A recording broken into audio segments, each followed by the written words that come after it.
went back to Somalia when I was 17 years of age to visit my grandmother, and that's how I met my husband.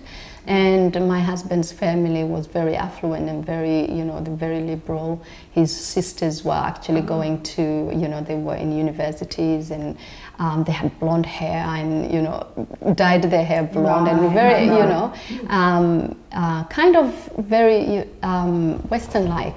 So for me, it was just like, wow, you know, there's this kind of lifestyle. So I married my husband more of, you know, this, I'm going to be this freedom and all that.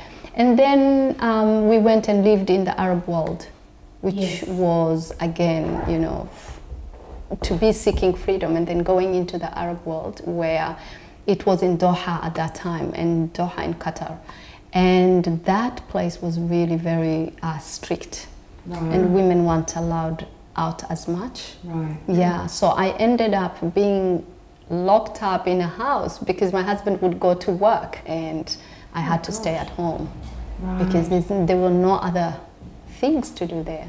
And so how long were you there for? I was there for 3 years. Wow. So I had 2 boys there, my first 2 children.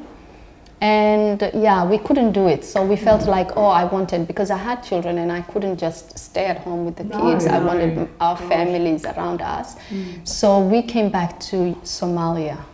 That's where then I became a refugee. After 1 year living in Somalia, my husband went back to the Arab world. He was in Dubai actually when the war started. Right, so you were separated. So we were separated, and I was pregnant with my 3rd child, and had to leave Somalia through the, you know, with a boat to Kenya. Which was a really crammed, scary experience. very scary experience. Oh my gosh. Yeah, and by very yourself with your 2 kids and a belly. Yes, and as moms you can tell, you know, having that, So that was a very harrowing, you know, experience.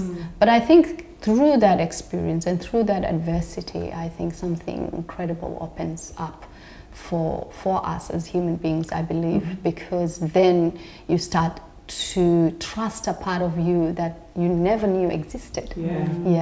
I think it's so hard for us, you know, growing up where, like I said, that most stressful thing was how we're going to get down to play basketball at the local school, you know, to go to really understand what a lot of refugees have been through.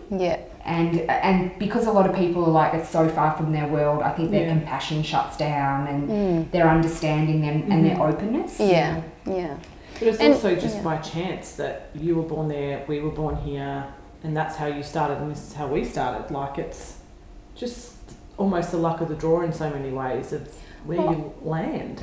Absolutely, and I think it hasn't been always like that for us as well. And so it's just kind of finding the extremes of both worlds. Like there are times when you're really in this blissful and amazing, you know, la-la land, and then all of a sudden things change, and then you tried to do something else. So for me, in all honesty, like in hindsight now, I think it's a privilege to have those kind of, you know,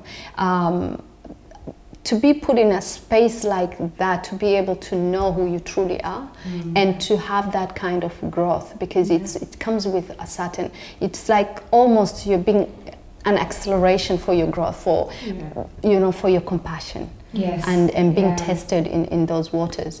And I think for me, I could never have been able to do what I do today, and feel the compassion that I have in my heart if I hadn't been through this, you know, this experience.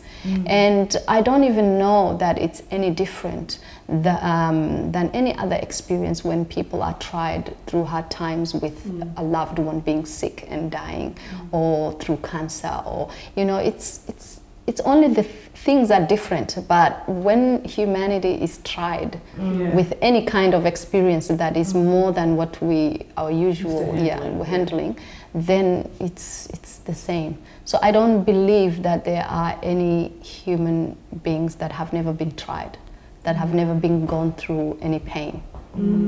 So that's compassion right there. Because, you know, it just yeah, because I look and go, nah, none of that shit's anywhere near what you've been through. But for you to go, you know, it's all, I guess it's all relative to each life. It's relative. You never know what's going on in anyone's life. Absolutely. You know, from the outside you can go, that looks perfect, but they could just be in a world of pain. Absolutely. And none of us know. Absolutely. And yeah, and I mean, being mothers, we all understand this. We must have been tested, you know, through these times of, you know, a loved one, your child going through a sickness or going through even one night of just having pain. And you feeling like, oh my God, how can I just take this pain away? So it's almost the same thing. The times can be extended, but you know, that relativity of pain is, I think every human being knows that.